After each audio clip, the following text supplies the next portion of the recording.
politics now. Portland's Mayor-elect Ted Wheeler says solving the city's homeless problems is one of his priorities when he takes office. So KOIN wants to know exactly how he plans to do that. Our Tim Becker sat down with him in our studios today to find out. What did he say, Tim? Well, Ted Wheeler is passionate, no doubt about that, about dealing with Portland's homeless problem. He's already looking at what other cities that are having some success with the issue are doing right. I also asked him about the current tent camping experiment, what he thinks of it, and how he plans to tackle that problem.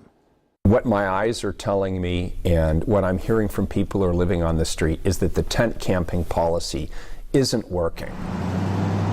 Wheeler tells me a tent camping policy would never be part of his solution to the homeless problem. Instead, he'd work to provide more shelter, housing, and intervention, creating a fast track to getting people off of the streets, back to their lives with roofs over their heads. He points to places like Salt Lake City and San Antonio, where they measure success, he says, by how many people they move off of the streets, not how many they can accommodate in tents. It's a community-based response in both of those cities.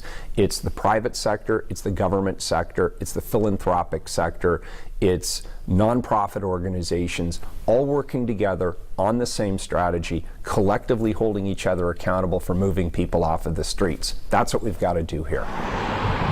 Wheeler also wants to improve the census among Portland's homeless population and step up the outreach and casework for each and every person out there. He says knowing what and who they're dealing with and keeping in contact with them will ease the process of getting them off the streets. Again, there's no magic here. We know what we need to do. It's housing, shelter, interventions, and the kinds of services that I described earlier, but they have to be applied over a period of time with consistent resources, and the approach has to be community-based. Wheeler also talked about how the lack of affordable housing is feeding the homeless problem here. And on KOIN 6 News at 5, you're going to hear what he has to say about our housing crisis, skyrocketing rents, and what he'll do to try to change that problem. Back to you. He's got a lot on his plate. Yes, he does. We look forward to it at 5. And next